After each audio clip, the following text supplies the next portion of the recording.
Bonjour Sébastien. Savez-vous que dans 85% des cas de cessation de paiement, la liquidation judiciaire est prononcée directement ou quasiment directement? À ça, trois motifs principaux. Le premier, la perte du modèle économique. Le deuxième, la perte d'un dirigeant, d'un homme clé, souvent le fondateur. Et la troisième raison, qui est malheureusement beaucoup plus commune, c'est la déclaration trop tardive, justement, de cette situation de cessation de paiement que l'on a déjà évoquée, qui a entraîné un montant beaucoup trop important de dettes pour pouvoir envisager de sauver l'entreprise. En général, on considère que le montant des dettes ne doit pas être supérieur à 1 an de chiffre d'affaires pour envisager le redressement de l'entreprise. Est-ce que vous pouvez confirmer ce point-là? Oui, Sébastien, bonjour. En fait, si la déclaration de cessation de paiement est préparée avec suffisamment de liquidité, puisque je le rappelle... D'anticipation, on ne répétera jamais assez. On ne doit pas arriver avec zéro en trésorerie, on doit arriver avec la trésorerie maximale et avec un montant de dette échu à plus de 45 jours supérieur au montant de la trésorerie disponible. Bon. Donc si on arrive avec beaucoup de liquidité et qu'on arrive à convaincre avec un prévisionnel digne de ce nom, peut-être avec l'aide de votre expert comptable, on l'a à peine dit, avec un prévisionnel digne de ce nom, vous arrivez à convaincre le tribunal que vous avez une chance économique, le tribunal ouvrira pour vous une période d'observation.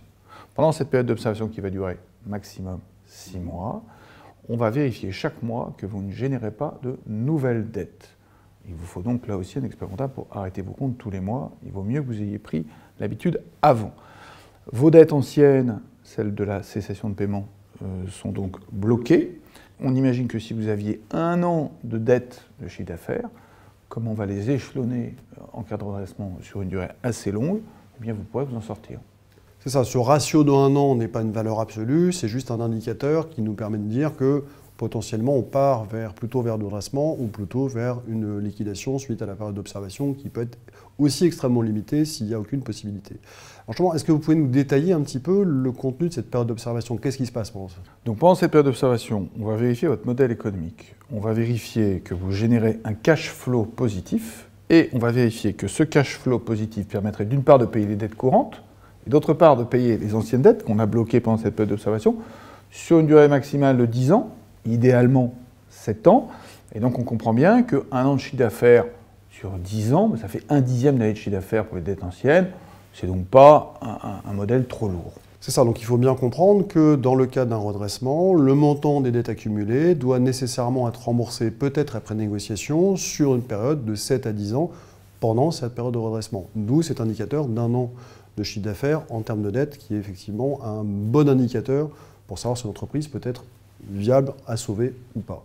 Et si la période d'observation, par contre, à l'inverse, ne permet pas de valider le modèle économique et ne permet pas de valider l'absence de génération de nouvelles dettes? Alors, dans ce cas-là, on va considérer que l'entreprise n'a plus de capacité économique, que le modèle économique de l'entreprise est quelque part cassé, et donc on va nommer un administrateur qui sera liquidateur de l'entreprise.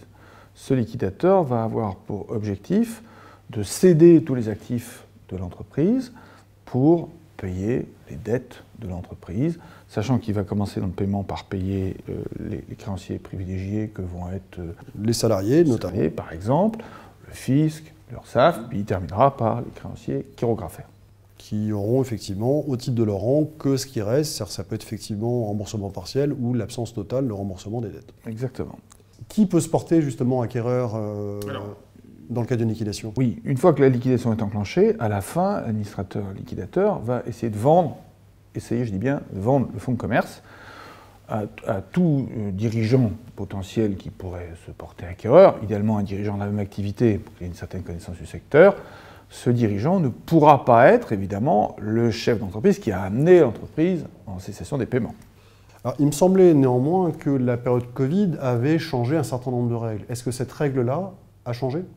Oui, alors en fait, il faut comprendre qu'il y a eu une modification enclenchée par le législateur sur ce sujet qui permet maintenant, lors d'un plan de cession, c'est-à-dire qu'une fois qu'on a atteint la liquidation, on a vendu tous les actifs qu'on pouvait, on essaie de vendre le fonds de commerce, qui est le plan de cession.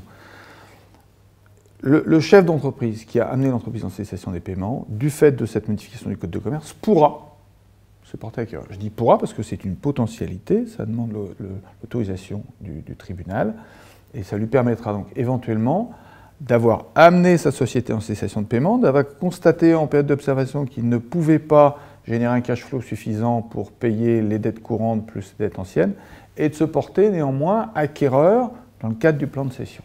Alors, est-ce que ça veut dire que la démarche, finalement, peut presque être volontaire, d'arriver en cessation de paiement de manière volontaire et pour pouvoir reprendre derrière une entreprise, effectivement, sans les actifs? Alors, on ne va peut-être pas citer le nom, mais il y a un grand acteur de la grande distribution qui a fait ça il n'y a pas très longtemps, et en fait, ça lui a permis de revoir son nombre de points de distribution, de revoir son nombre de collaborateurs, et de repartir.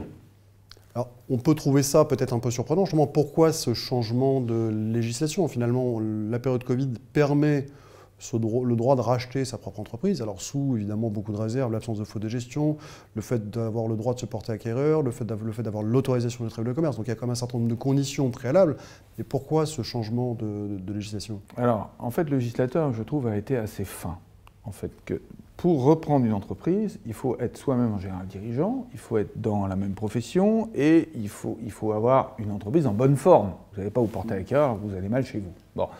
Avec la période de Covid, la plupart des entreprises vont moins bien. Donc, il y a certains secteurs d'activité, on peut imaginer l'hôtellerie, où tout le monde va mal. Quelqu'un, on n'aura pas d'acquéreur. On n'aura pas de nouvel acquéreur dans cette profession. On arrive d'en avoir très peu.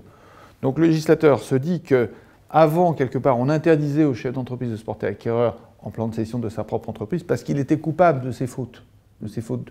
Pas forcément des fautes de gestion en tant que telles, mais d'avoir amené l'entreprise à la cessation des paiements. Il avait une responsabilité morale, en tout cas, d'avoir amené l'entreprise. Donc, on pensait qu'il pouvait juste dire effacez-moi les dettes et on recommence à zéro. C'est trop facile. Bon.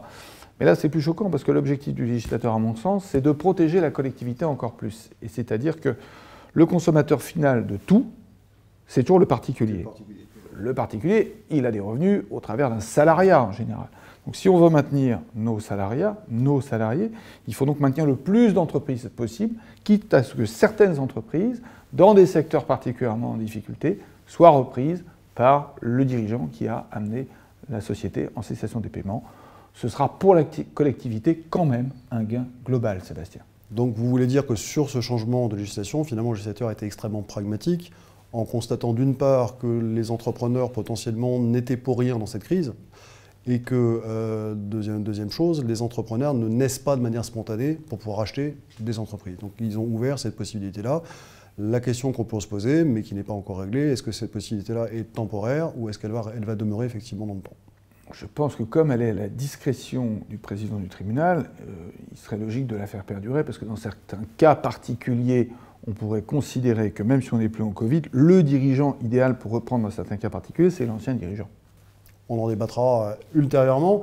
Alors si on arrive maintenant à la fin de ce cycle d'entretien, si on devait retenir l'essentiel de ces entretiens en qualité d'expert comptable, à quoi pensez-vous? Alors en qualité d'expert comptable, je vais vous dire qu'il me paraît important, puisque aujourd'hui on est au siège du MEDEF, d'avoir un bon partenariat et un bon syndicat patronal sur lequel vous pourrez vous appuyer, puisque c'est ce que nous faisons aujourd'hui.